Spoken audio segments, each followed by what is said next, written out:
Hi friends, Goa అంటే వినోదానికి విహారానికి మాత్రమే అనుకుంటారు చాలామంది.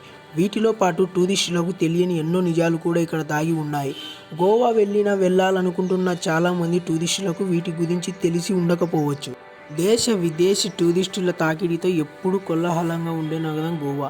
ఇక్కడి బీచ్ల గురించి, టూరిస్ట్ ప్రదేశాల గురించి చెప్పుకొని వారు ఉండదు. గోవా గురించి టూరిస్టులకు తెలిసిన విషయాలు కొన్ని అయితే తెలియని విషయాలు మరెన్నో ఉన్నాయి. వాటిలో ఓ 10 ఆసక్తికరమైన విషయాల గురించి ఇప్పుడు తెలుసుకుందాం. గోవా గురించి మీకు తెలియని కొన్ని నిజాల్లో ఇది కూడా ఒకటి. ఒక చిన్న రాష్ట్రమైన గోవాలో ఆశ్చర్యపరిచే సంఖ్యలో బార్లు ఉన్నాయి. ఇక్కడ మొత్తం 7,000 బార్లు ఉంటే అందులో దాదాపు అన్ని మద్యం అమ్మేందుకు లైసెన్సులు పొందినవి కావడం విశేషం. ప్రభుత్వ గుర్తింపు పొందిన బార్లే ఈ సంఖ్యలో ఉంటే లేనివి ఇంకెంత సంఖ్యలో ఉంటాయో ఊహించండి. వాటి లెక్క కూడా కలిపితే ఇది నిజంగా ప్రతి ఒక్కరిని ఆశ్చర్యపరిచే సంఖ్య కావచ్చు. ఈ సంఖ్య గోవాలోని భారతదేశంలో మద్యానికి రాజధానిగా మారుస్తుందా అంటే నిజానికి కాదు. అంతర్జాతీయ పర్యాటక కేంద్రంగా ఉన్నందున ఈ నగరం పర్యాటకులకు ప్రపంచవ్యాప్తంగా దొరికే మద్యంతో పాటు స్వేచ్ఛగా తిరిగినందుకు అవకాశం కనిపిస్తుంది. కాబట్టి బార్లకు ఇక్కడి ప్రజలకు అవగాహన, సామూహిక చైతన్యం ఆధారుగా అనుమతులు ఇవ్వడం జరుగుతుంది. దేశంలోనే మొట్టమొదటి మెడికల్ స్కూల్. విభిన్న సంస్కృతుల జాతీయతలు కలిగిన గోవా ఎంతో ప్రత్యేకంతో నిండి ఉంటుంది. వైద్య విద్యను, చికిత్సలను అందించేందుకు దేశంలోనే మొట్టమొదటి మెడికల్ స్కూల్ను గోవాలో ఏర్పాటు చేశారు. గోవాలో మీకు తెలియని కొన్ని నిజాల్లో ఇది ఒకటి. 18వ శతాబ్దంలో పోర్చుగీసులు పాలనలో ఉన్న సమయంలో ఇక్కడ మెడికల్ స్కూల్ నిర్మాణం జరిగింది. ఆసియాలోనే అత్యంత పురాతన వైద్య కళాశాలలు, లైబ్రరీ గోవాలో మాత్రమే ఉండడం విశేషం. ఈ కళాశాల వాతావరణం, పుస్తకాలు 18వ శతాబ్దం నాటి కాలానికి తీసుకువెళ్తాయి. ప్రస్తుతం ఈ ఆసుపత్రి ఓపెన్ హార్ట్ సర్జరీ, మోకాలి మార్పిడి, శస్త్రచికిత్సలు వంటి క్లిష్టమైన చికిత్సలతో పాటు అనేక రకాల చికిత్సలను అందిస్తుంది.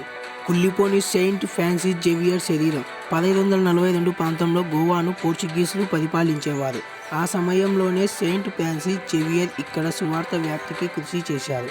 ఆ మతంపై విశ్వాసం పెరిగేందుకు 1552లో ఆయన ఎంతో మందికి సహాయం అందించారు. అదేవిధంగా చైనాలో కూడా సువార్తను వ్యాప్తి చేయాలనుకున్నారు. అయితే చైనా రాయబార కార్యాలయం ఆయన యాత్రను అక్కడ కొనసాగించేందుకు అంగీకరించకపోవడంతో ఆయన ప్రయాణాన్ని కొనసాగిస్తూ మకాపుకు వెళ్లారు. 1553లో మకాపులో ఫ్రాన్సిస్ జేవియర్ మృతి చెందడంతో ఆయన శరీరాన్ని గోవాకు తరలించారు. గోవాలోని ప్రపంచ ప్రసిద్ధి చెందిన బసిలికా ఆఫ్ బామ్ జీసస్ చర్చిలో ఒక గాజు పెట్టెలో ఆయనను మృతదేహాన్ని కుళ్ళిపోకుండా భద్రపరిచారు. ఆసియాలోనే ఏకైక నేవల్ ఏవియేషన్ మ్యూజియం. ఆసియాలోనే మొదటి ఏకైక నేవల్ ఏవియేషన్ మ్యూజియంలో గోవాలో ఉంది. ఇలాంటివి దేశంలో 6 మాత్రమే ఉన్నాయి. గోవాలోని ఈ మ్యూజియంలో భారత నేవల్ ఏవియేషన్ చరిత్రను ప్రదర్శనకు ఉంచారు. దిగ్గజ నిఘా హోడాగా పిలువబడే లాక్ హీడ్ సూపర్ కన్స్టలేషన్ ఇక్కడ ప్రదర్శనలో కనిపిస్తుంది. భారతదేశపు మొట్టమొదటి నేవల్ ఎయిర్ క్రాఫ్ట్ను ఈ మ్యూజియంలో చూడవచ్చు. యుద్ధంలో ఉపయోగించిన వైమానిక యుద్ధ విమానాలు, హెలికాప్టర్లు, సమకాలీన యుద్ధ విమానాలను ఇక్కడ ప్రదర్శనలో వీక్షించవచ్చు. అత్యధిక తలసరి ఆదాయం కలిగిన రాష్ట్రం. గోవాలో అడుగుపెట్టిన వారు తిరిగి వెళ్లేందుకు అంత తొందరగా ఇష్టపడరు. అద్భుతమైన వాతావరణంతో పాటు లగ్జరీ జీవితాన్ని ఇక్కడ ఉండేవారు అనుభూతి చెందుతారు. ఆశ్చర్యకరంగా గోవాలో నివసించే, పనిచేసే ప్రజలు చాలా వరకు మంచి ఆదాయ భద్రతను పొందుతుంటారు. జాతీయ గణాంకాల ప్రకారం గోవాలో నివసించే వ్యక్తి సగటు ఆదాయం ఏడాదికి 1,92,652 రూపాయలుగా ఉంది. గోవాకు వెళ్ళినప్పుడు 2 వీలర్ ట్యాక్సీ రైడ్ చేయండి. గోవాలో 2 వీలర్ ట్యాక్సీలు ఎంతో ఫేమస్. ఎలాంటి ఆందోళన లేకుండా ఓ తెలియని వ్యక్తి బైక్ ఎక్కి మన గమ్యస్థానాన్ని అతి తక్కువ రుసుముతోనే చేరుకోవచ్చు. దీని ద్వారా ఇంధన ఆదా, డబ్బు ఆదాతో పాటు మంచి మోటార్ సైకిల్ రైడ్ను కూడా ఎంజాయ్ చేయవచ్చు. ఇప్పుడిప్పుడే దేశంలో అనేక ముఖ్య నగరాలలో ఇలాంటి విధానం అందుబాటులోకి వస్తుంది. కానీ గోవాలో ఇది ఎంతో కాలంగా అనుసరిస్తున్నారు. వీటి ద్వారా పెద్దగా ఖర్చు లేకుండానే గోవాలో ప్రతి ప్రదేశాన్ని హాయిగా చుట్టూ తిరిగి రావచ్చు. గోవాలో ఖనిజ ఎగుమతులు దేశంలోనే అధికం. 16వ శతాబ్దం నాటి నుంచి గోవాలో ఖనిజ ఎగుమతులు ప్రారంభమయ్యాయి. గోవాలో మీకు తెలియని నిజాల్లో ఇది కూడా ఒకటి.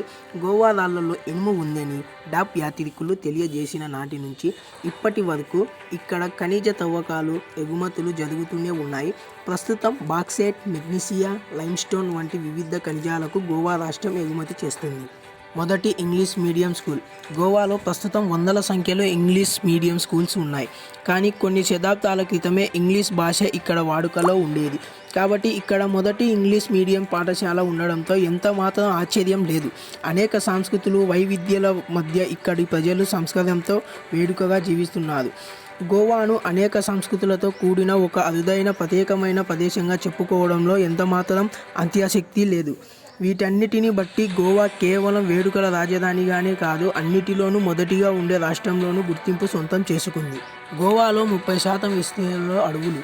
గోవాలో సందర్శించిన వారు ఇక్కడ కేవలం బీచ్లు మాత్రమే ఉంటాయని అనుకుంటుంటారు. కానీ గోవాలో 30% అడవులే ఉన్నాయి. ఈ అడవుల్లో అనేక రకాల వృక్ష, జంతు, పక్షి జాతులు కనిపిస్తాయి. పశ్చిమ కనుయల యొక్క విస్తృతమైన పర్యావరణ విశిష్టతను మీరు ఇక్కడ గుర్తించవచ్చు. ఈ సమతల అడవుల్లో వేలాది సంఖ్యలో మొక్కలు, జాతులు, 275 జాతులు పక్షులు, 40 రకాలకు పైగా జంతువులు ఉన్నాయి. కతంబాలు ఈ ప్రాంతాన్ని 300 సంవత్సరాలకు పైగా పరిపాలించారు. 11వ శతాబ్దం నుంచి వారి పాలనలో ఒక ప్రత్యేకమైన రాజకీయ సంస్కృతి ఇక్కడ ఉద్భవించింది. ఈ కాలంలో పరిపాలన స్థిరంగా ఉండడమే కాకుండా ప్రజలు శ్రేయస్సును అనుభవించడం ప్రారంభించారు. కాబట్టి గోవా ప్రజలకు మొదటి స్వర్ణ యుగం అప్పుడే మొదలైనదని చెప్పుకోవచ్చు.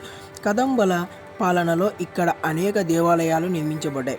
వాటిలో భగవాన్ మహావీర్ అభయారణ్యంలో ఉన్న తండి సుల్లా ఎంతో ప్రాముఖ్యమైనది.